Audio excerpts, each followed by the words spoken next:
큰악산의 마음. 큰악산? 이게 뭐지? 다시 태어날 수 없어 마음이 무거운 날은. 마음이 무겁다 그러면 보통 우울하다 라고 하는 뜻으로 많이 쓰이잖아. 그렇다면 여기 다시 태어날 수 없는 것이 우울하게 된 원인에 해당하겠다는 얘기인데, 다시 태어날 수 없다라고 하는 것은 인간의 유한성을 말하는 거지. 이 얘기는 바꿔 말하면 영혼을 소망하는 거란 말이야. 근데 그 소망이 이루어질 수 없을 것 같으니까 우울한 거야. 그렇다면 이 사람은 그 인간 존재에 대해서 어떤 의식을 갖고 이 시를 쓴 거라고 볼 수가 있겠네. 편안한 집을 떠나 산으로 간다. 뭐뭇을 떠나서 뭐뭐로 간다라고 하면 이때 이 집과 이 산은 대립적인 속성을 갖고 있는 공간이 될 것 같아. 더욱이 여기 집은 편안한 집이었거든. 이걸 우리가 현실이라고 볼 수 있어. 즉 다시 말하면 안주할 수 있는 현실인 거지. 이건 또한 한편으로는 일상일 거야. 그에 비해서 산이라고 하는 것은 현실을 떠난 비일상의 세계가 되겠지. 나아가 집이라고 하면 인간이 만들어낸 인위적인 문명일 거야. 그에 비해서 산은 자연의 세계가 될 거야. 그러니까 이 사람은 인위적인 일상적인 생활 속에서 있다가 비일상의 자연의 세계로 간다는 건데, 이 부분은 존재에 대한 회의를 하고 있는 거야. 그에 따라서 마음이 우울해지고 나아가서 산으로 가는 거지. 그런데 산으로는 왜 가는 거지? 큰악산 마루턱에 올라서면, 큰악산 마루턱? 이거는 시적 공간이야. 이 화자가 있는 시적 공간이지. 아하, 여기서 말하는 산이 큰악산을 말하는 거네. 그렇다면 제목에서 여기 큰악산이라 그랬는데 산 이름이구만 이게. 그런데 큰악산? 어디서 들어본 적이 없는 그런 산 이름인데. 큰악산 마루턱에 올라서면 세상은 온통 제멋대로 널려진 바위와 우거진 숲을 너울대는 굴참나뭇잎 사이로 살쾡이 한 마리 지나가고, 여기 보니까 바위, 숲을, 굴참나무, 그 다음에 살쾡이 이런 것들을 아마 본 것 같은데, 여기서 이렇게 끊어서 읽어야 되겠네. 여기 널려진, 우거진, 너울대는 그랬어. 이러한 것들에서 그 원시적인 무성함, 그러한 숲의 모습을 느낄 수 있네. 그런데 여기 제멋대로라고 그랬거든. 여기에서 뭔가 무질서함, 자유, 분방함 이런 것들이 느껴져. 그러니까 무질서하게 원시적인 그런 숲을 이루고 있는데 거기에 살쾡이 한 마리가 지나갔다는 얘기가 되겠네. 썩은 나무 등골 위에서 햇볕 조이는 도마뱀. 나무 등골이고 도마뱀이 있네. 이 부분도 이렇게 일단 끊어서 이해를 해야 되겠어. 땅과 하늘을 집삼아, 무엇을 집삼아라고 하는 얘기는 그 공간이 삶의 터전이라고 하는 것을 나타나지. 그런데 여기서 말하는 이 땅과 하늘은 자연의 세계잖아. 그러니까 자연을 삶의 터전으로 삼는다는 얘기가 되겠구만. 몸만 가지고 넉넉히 살아가는, 몸만 가지고 살아간다고? 그렇다면 몸 위의 것들은 사는데 필요가 없다는 얘기가 되는 거잖아. 몸 위의 것 그러면은 어떤 의식이지. 의식 같은 거는 필요가 없는 거네. 또 그 이상의 어떤 물질 이런 것도 필요가 없는 거야. 그런데 그렇게 살아도 넉넉해. 자기 충족적인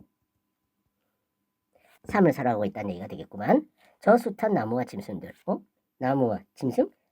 그러고 보니까 여기 바위, 숲을, 굴참나무잎, 나무 등걸, 그리고 살쾡이, 도마뱀 이런 것들이 다 이것을 말하는 거구만. 그렇다면 여기서부터 여기까지는 마루턱에서 본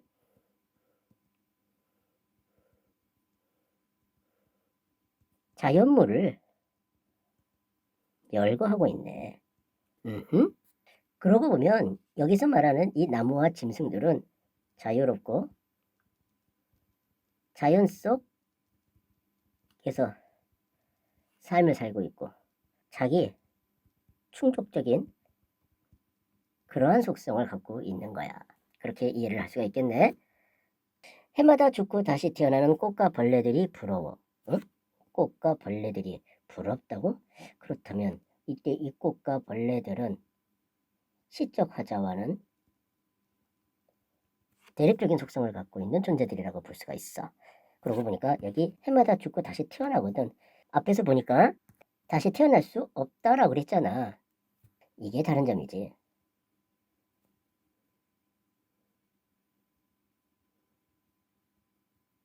그러니까 시적 화자 자신은 다시 태어날 수 없거든.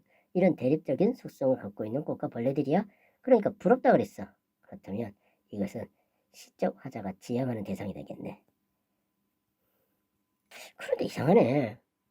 사실 인간하고 꽃, 벌레는 생명을 갖고 있는 존재잖아. 그런데 사실 이 인간처럼 재생이 불가능해야 될 건데 여기에서는 재생이 가능하다라고 얘기를 하네. 왜 이런 차이가 생기는 거지? 호기롭게 야호 외쳐보지만 호기롭다라고 하는 것은 씩씩하다 또는 거리낌 없다 이런 얘기지. 야호를 외쳤어. 사내는 주인이 없어 나그네 목소리만 되돌아올 뿐. 여기서 말하는 이 나그네라고 하는 것은 시적 화자 자기 자신을 말하는 걸 거야. 그런데 나라고 하지 않고 나그네라고 하고 있는 것은 자기 자신을 갖다가 마치 제3자인 것처럼 표현하는 건데 이것은 일종의 자아를 객관화시켜가지고 나타내는 그런 수법이지. 목소리만 되돌아온다는 얘기는 아무래도 이거는 메아리를 말하는 것 같아. 그러니까 야호 외쳤잖아. 근데 그 외친 것이 메아리로 돌아온 것이라는 얘기네. 그렇다면 이때 이 야호를 외치는 것은 여러 가지 의미로 볼 수가 있어. 여기 이제 부럽다 그랬거든. 가까이 가고자 하는 친아의 마음을 갖다가 갖고 있는 거야. 따라서 야호 외치는 것은 다가가기 위한 그런 행위라고 볼 수가 있는 거지. 그런데 목소리가 되돌아왔단 말이지. 꽃과 벌레들의 응답이 없었다라고 볼 수가 있는 거야. 그렇다면 이거는 친아가 안 된 것을 갖다가 나타내는 것이라고 말할 수가 있는 거야. 그런데 또 한편으로는 여기 호기롭다라고 얘기했거든. 그러면 이거는 일종의 이 꽃과 벌레들을 갖다가 시기, 질투의 대상으로 생각하는 거지. 그렇게 본다면 이때 야호 외치는 것은 일종의 대결하고자 하는 그런 마음을 갖다가 드러낸 거야. 그런데 목소리만 되돌아왔거든. 메아리만 되돌아왔다는 얘기는 결국 대결을 할 수가 없는 거지. 그러니까 대결하려고 하는 마음이 이 산에는 없는 거지. 이 꽃과 벌레들에게는 없는 거야. 그런데 이렇게 친화도 안 되고 대결할 수도 없는 산이란 말이야. 근데 그렇게 된 이유는 뭐냐면 산에는 주인이 없기 때문인 거야. 산에 주인이 없다? 이게 대체 무슨 말이지? 높은 봉우리에 올라가도 깊은 골짜기에 내려가도 높은 깊은 봉우리에 골짜기에 올라가도 내려가도 됐구네. 아무래도 이 사람은 공간 이동을 하는 것 같아. 산에는 아무런 중심이 없어. 산에는 중심이 없어? 이런 비슷한 말이 앞에 있었지. 산에는 주인이 없어. 이랬단 말이야. 아, 그렇다면 여기서 말하는 이 주인하고 이 중심이라고 하는 말은 같은 말이 되겠네. 중심이 주인과 같은 말인 거야. 어디서나 맷새들 지저귀는 소리 여울에 섞여 흘러가고 짙푸른 숲의 냄새 서늘하게 피어오른다. 아, 맷새들의 소리가 여울에 섞여 흘러가고 숲의 냄새가 서늘하게 피어오른다고? 이 크게 보면 됐구네. 맷새들 지저귀는 짙푸른 숲의 소리, 냄새, 여울에 섞여 흘러가고 서늘하게 피어오른다. 전체적으로 보면 됐구네. 그런데 이 소리라고 하는 것은 청각적인 거지. 그런데 여울에 섞여 흘러간다고 했으면 이건 눈으로 볼 수 있는 시각적인 것이 될 거야. 그러니까 청각적인 것을 시각적인 것으로 전이했네. 공감각적 심상을 활용하고 있구만. 그 다음에 이것도 냄새니까 후각적인 거야. 그런데 서늘하게 그랬어. 이거는 촉각적인 거지. 그러니까 후각적인 것을 촉각적인 것으로 또 전이시켰네. 이 또한 공감각적 심상을 활용한 거야. 여기 중심이 없고 어디서나 그랬어. 그렇게 본다면 맷새들의 소리, 여울, 숲의 냄새 이런 것들은 어떤 것이 중심이 없는 거니까 동등한 거라고 볼 수가 있네. 이에 따라서 여기 중심이 없다라고 하는 이 말은 모든 것이 동등하다 라고 하는 의미로 이해를 하면 좋을 것 같아. 그러면 여기 산에는 주인이 없다라 그랬거든. 그러니까 모든 것이 동등한 것이다라고 하는 것을 나타내는 거라고 본다면, 이때 이 야오 외치는 것은 일종의 주인이 되고 싶은 마음을 표현하는 거야. 그런데 산에서는 그게 허락이 안 되는 거지. 결국 주인이 될 수 없다라고 하는 것을 말한다라고 볼 수도 있겠네. 그렇게 본다면 이 시에는 나와 산이 대립적인 속성을 갖고 있는 거라고 볼 수가 있어. 나는 인간에 속해, 사연은 자연에 속하는 거고, 인간은 주인, 중심이 되려고 하는 데 비해서 산이라고 하는 존재는 그런 것을 갖다가 허락하지 않는 그런 공간이 되는 거지. 그렇게 이해를 해볼 수가 있겠네. 결국 이 부분은 동등하게 자연들이 조화를 이루는 산의 모습을 갖다가 묘사하고 있는 거라고 볼 수가 있어. 나뭇가지에 사뿐히 내려앉을 수 없고 바위 등에 엎드려 잠잘 수 없고 낙엽과 함께 썩어 버릴 수 없어 산에서 살고 싶은 마음 남겨둔 채 떠난다. 뭐뭐 할 수 없고 뭐뭐 할 수 없고 뭐뭐 할 수 없다라고 하면서 통사구조를 반복하고 있네. 그런데 여기 보니까 나뭇가지에 내려앉는다 그랬고 바위 틈에서 엎드린다 그랬고 낙엽과 함께 썩는다 그랬어. 이 전체적으로 봤었을 때 요 세 개가 하강, 소멸의 이미지를 갖고 있는 식구들이네. 이렇게 할 수가 없어서 산에서 살고 싶다라고 했는데, 이거는 결국 산이라고 하는 자연의 원리대로 산다라고 하는 것을 갖다가 말하는 걸 거야. 그런데 이렇게 할 수가 없어서 떠난다는 거지. 그러니까 이 사람은 이러한 마음과 이러한 행동이 괴리를 보이고 있네. 그러니까 이 사람은 이러한 통사구조의 반복을 통해서 자연처럼 살 수 없다라고 하는 것을 강조하고 있는 거야. 이제 이 부분을 보니까 꽃과 벌레와 이 시적 화자가 왜 다른지를 알 수 있겠네. 여기에서 꽃과 벌레들은 죽어. 그리고 난 다음에 다시 태어나. 그런데 여기에는 죽었다라고 하는 내용이 안 나와. 그러니까 이 인간은 죽음을 갖다가 수용하지 못하는 거야. 그러니까 재생이 불가능한 거지. 그러나 꽃과 벌레는 죽음을 수용할 수가 있어. 그래서 재생할 수 있는 거지. 그런데 이 죽음을 수용한다라고 하는 것은 결국 자연의 원리대로 산다는 거거든.